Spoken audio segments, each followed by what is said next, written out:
नमस्कार दोस्तों, आज मैं लेकर आई हूँ गरुड़ सुदर्शन चक्र और श्री कृष्ण की रानियों का गर्भभंग। एक बार भगवान श्री कृष्ण ने गरुड़ को यक्षराज कुबेर के सरोवर से सुगंधित कमल लाने का आदेश दिया था। गरुड़ को यह अहंकार तो था ही कि मेरे समान बलवान तथा तीव्रगामी प्राणी इस त्रिलोकी में दूसरा नहीं है। वे अपने पंखों से हवा को चीरते हुए तथा दिशाओं को प्रतिध्वनित करते हुए गंधमादन पर्वत पर पहुँचे और पुष्प चयन करने लगे। महावीर हनुमान जी का वहीं आवास था। वे गरुड़ के इस अनाचार को देखकर उनसे बोले, तुम किसके लिए यह फूल ले जा रहे हो और कुबेर की आज्ञा के बिना ही इन पुष्पों का क्यों विध्वंस कर रहे हो? गरुड़ ने उत्तर दिया, हम भगवान श्री कृष्ण के लिए इन पुष्पों को ले जा रहे हैं।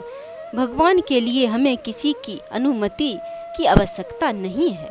गरुड़ की इस बात से हनुमान जी कुछ क्रुद्ध हो गए और गुस्से में आ गए।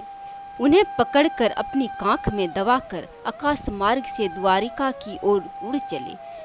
उनकी भीषण ध्वनि से सारे द्वारिकावासी संत्रस्त हो गए।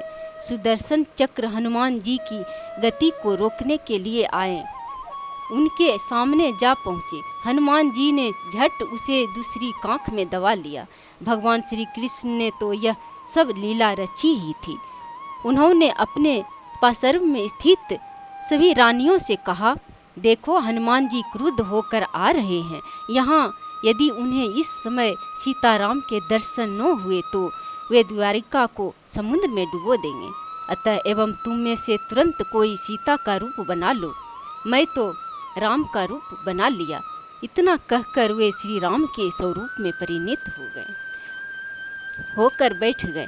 अब जानकी जी का रूप बनाने को हुआ तब कोई भी नहीं बना सकी। अंत में भगवान ने श्री राधा जी का स्मरण किया। वे आई और झट जानकी जी का रूप बन गई। इसी बीच हनुमान जी वहां उपस्थित हुए। वहां वे अपने इष्ट देव सीताराम जी को देखकर उनके चरणों पर गिर गए। इस समय भी वे गरुड़ और सुदर्शन चक्र को बड़ी सावधानी से अपने दोनों बगलों में दबाए हुए थे।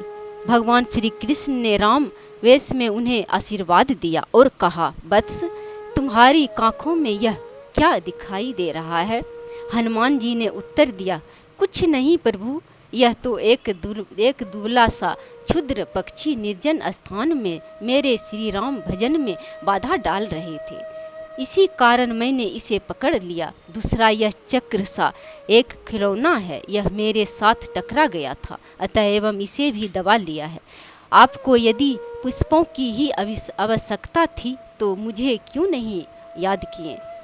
यह बेचारा पखेरु महाबली शिव भक्त यक्षों के सरोवर से बलपूर्वक पुष्प लाने में कैसे सामर्थ हो सकता है?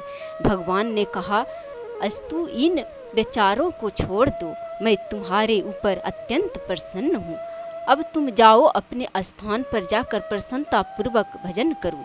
भगवान की आज्ञा पाते ही हनुमान जी ने सुदर्शन चक्र और गरुड़ को छोड़ दिया तथा उन्हें पुनः प्रणाम करके जय राम कहते हुए गंधमादन पर्वत की ओर चल दिए। गरुड़ को गति का, सुदर्शन को शक्ति का और पटरानियों को सौंदर्य जो का बड़ा ही घमंड था। वे सब एकदम चूर चूर हो गए। यह कथा ब्रह्मवैवर्त पुराण में वर्णित है। कथा अच्छा लगे तो लाइक और शेयर करें। जय श्री हरि।